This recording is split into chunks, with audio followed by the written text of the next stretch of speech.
Welcome back to At Home with Roby. I'm Patrick McIsaac from Roby Electric, along with Trent Haston from the Roby family of companies. And we are now joined by Mr. Reed Harkey of Harkey Tile and Stone. Reed, welcome to the show. Thank you, Patrick. Thank you, Trent. Love to be here. Thanks for inviting me. And thanks for the kind words, you guys. And, we're very proud of what we've done at Harkey Tile and Stone over 3 generations, and proud of my father and what he did with the NARI organization, and proud of our 3rd-generation relationship with the Andrew Roby family and company. So thanks, guys. We always talk about it. Me and you were slinging bags of Sackcrete or mortar mix or whatever, thin set. I used to be the kid at 16 that would go pick up the thin set up on the old beater truck for less cooler. Yeah, that's good. So what do you like better now, being the man at the top with all the phone calls and emails, or sometimes do you wish you were on that back of that truck? Buddy, I have to tell some people this. The old school guys that know me know it. If the company was where it is and doing what it's doing and could keep growing and the vision could keep being set, and I can make the living that I need to make to support my family and our staff and our employees, I would drive that dump truck every day of the week. And I'm blessed. That's what my dad got to do, stuff like that for his last 10 or so years, because I was an idiot out here running the company, but with my brother together. But man, my pinnacle dream will be to be able to get out there on a dump truck. I think I came in a month or 2 ago and had asphalt all over my pants. Yeah, I remember. Sure. And I was patching my street with my neighbors and borrowed our dump truck and went and got asphalt. And everybody's making fun of me. I loved it. It was fun. I love the work. Yeah, I think that's one of the reasons I like to mow grass so much. Yep. It's just kind of an escape, riding around on that mower without the phone gets you away for a little while. But no, I wouldn't trade it for the world. I love what I do, work with my brother every day, and we try to have fun, treat people like we want to be treated. That's good. I'll talk a little bit of crap behind your brother's back. Harkey is a twofold business. It sells and fabricates and installs granite, marble, stone, synthetic stone countertops, fireplace surrounds, and stuff that you see in slab form in nice houses and commercial spaces. And then it also has a storefront that sells tile and stone. And that's correct, Trent. We have purposely stayed out of the installation portion of the tile business over the years.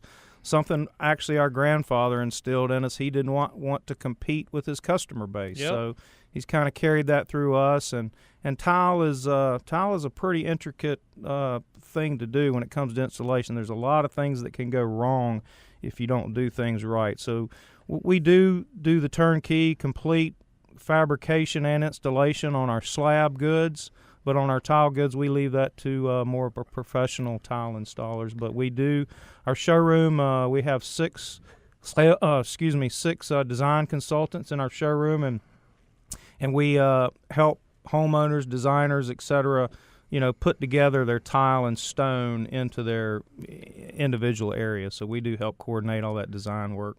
And y'all do a great job. Y'all help my mom. Your brother helped my mom with her kitchen, did her countertops and her backsplash. She just loves your brothers. I don't think she likes you as much. Yeah, but, I'm not as nice. But all the time. Jeff, I know he runs the showroom side of the business. He does. But for special clients, he gets in there and works with them. And man, they all love him. They all think he's awesome. He has a flair for it. But kids, if you're listening at home, Reed Harkey just gave you business lesson number 1 today. Don't bite the hand that feeds you. If you sell tile to tile installers, don't try to install it, even though you could make more money.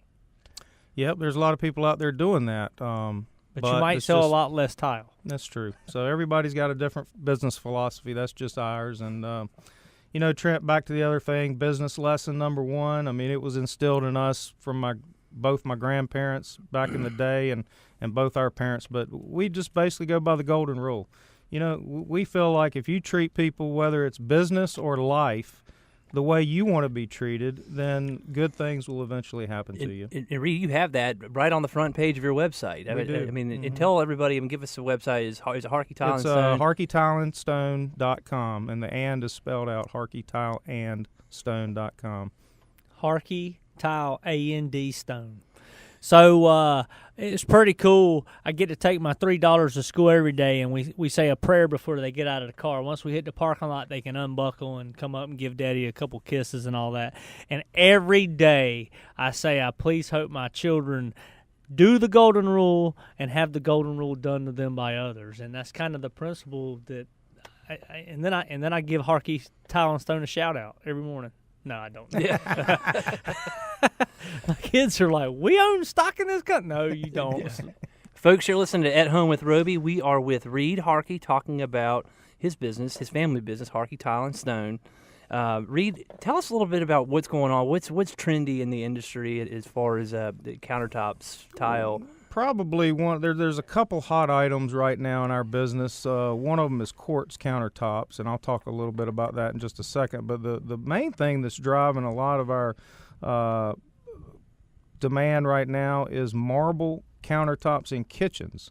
In the past, we have tried to shy away from marble. Marble is not as durable as granite and quartz products. So traditionally, people in our industry have steered homeowners away from marble in their kitchen. It scratches, it stains, etc. Several years ago, and now it's really hot, DuPont came up with a new sealer. It's a 15-year stain guarantee sealer for all stones, including marble, including white marble. I was very skeptical of the product when it first came out, so I took a big chunk of white marble, had our guys put the proper coats of sealer on it, and took it home and poured everything I could think of on it. Coffee, wine, red wine, butter, olive oil, chocolate, things that typically would stain white marble, and left it to sit overnight.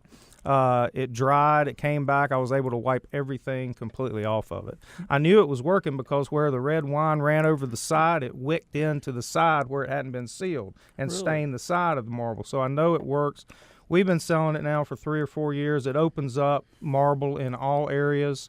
And Trent, you guys probably know, these days you open up some of these design magazines like Florida Design and Architectural Digest, you see a lot of white marble kitchens.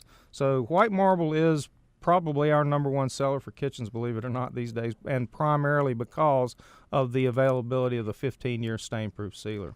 No, and I to each his own on kitchen styles, but I think a white kit, my dad used to always say a white kitchen is ageless.